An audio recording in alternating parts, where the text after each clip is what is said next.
okay. So I saw this. This didn't come to the island. This was one of those ones where you sort of I saw it in Poole. I watched in Poole, Yeah.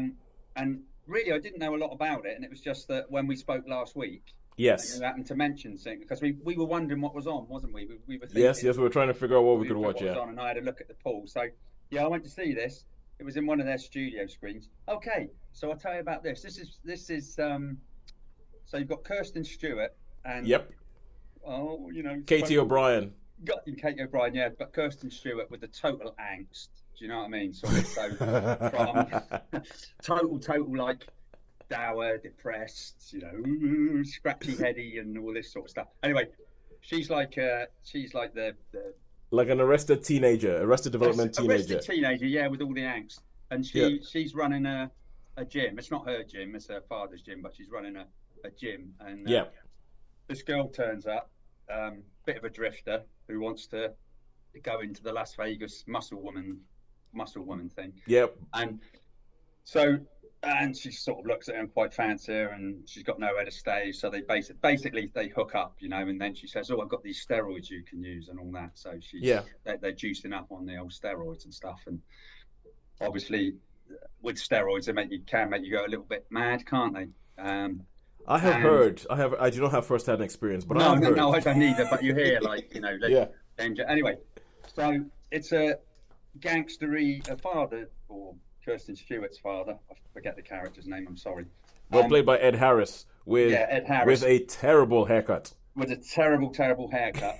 Reminds me of Michael Foot, but you wouldn't know who Michael Foot is. Well, you might. No, I do not. Yeah. Oh, well, he used to be a politician that was leader of the Labour Party a while ago. Oh yeah.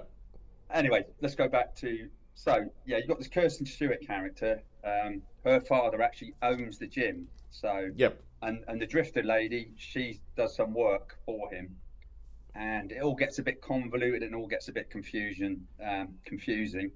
And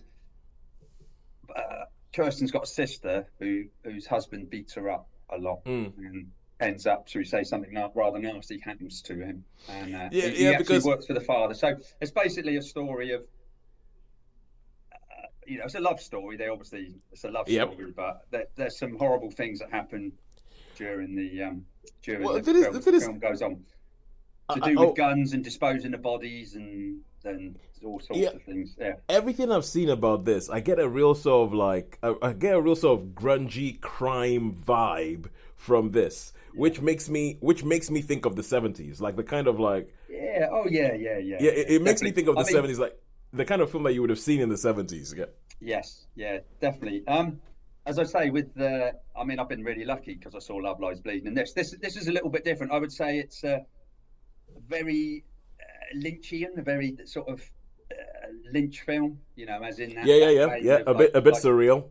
A bit surreal, yeah. Especially the last 10 minutes are like totally surreal, like really, really. I mean, we're talking megally surreal, quite odd.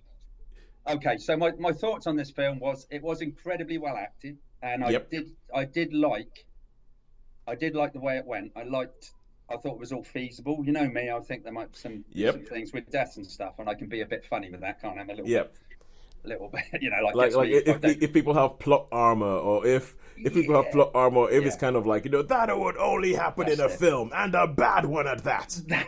You've got it. So this was the stuff that happened, apart from the last 10 minutes or so.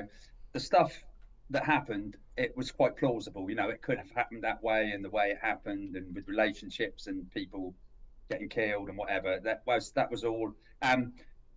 The mayhem with the steroids, like we said, making her a little bit more sort of paranoid and a bit mad and a bit crazy. And she actually does. There is a scene where she actually does make it to. They sort of split up a bit, and she manages to make it to Las Vegas.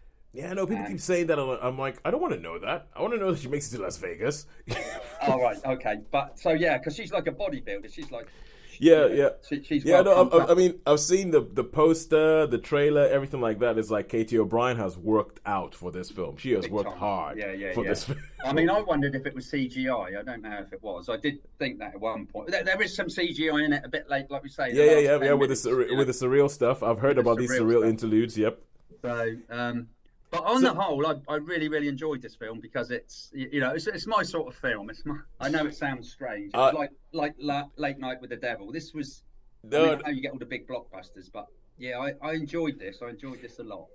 Sean, Um, I am so happy. I'm so happy because this year I am 2 for 2 when saying, Sean, I think you like this film. yeah, you I nailed it. am Yeah, 2 for 2 with that. I'm so happy because I said I thought this could be your kind of film you did because say that. I thought that it was a bit of like a I haven't seen it, but I thought it felt like a throwback to the 70s for me. It felt like it was going to be grounded. It was going to be all the things you like and a Yes. bit dirty and grungy. So you liked it. I like this one. Yeah, I Okay. like this film. I've been really, really lucky. It's funny, the films, when I think about it, the films that I've seen over in Poole have generally been the good ones because we don't get them in the island. They tend to Yeah, they tend to be the play out like to the smaller full art dial house. on all the screens. So Yeah. you don't get much in the way of this sort of movies. So yeah, this as I say, um, yeah, the last 10 minutes goes a bit mad. So I'm going to give this one. I'm going to give Yep. this one a 3+.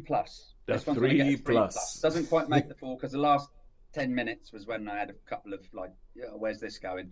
But yeah, so it's going to get a 3+. This one.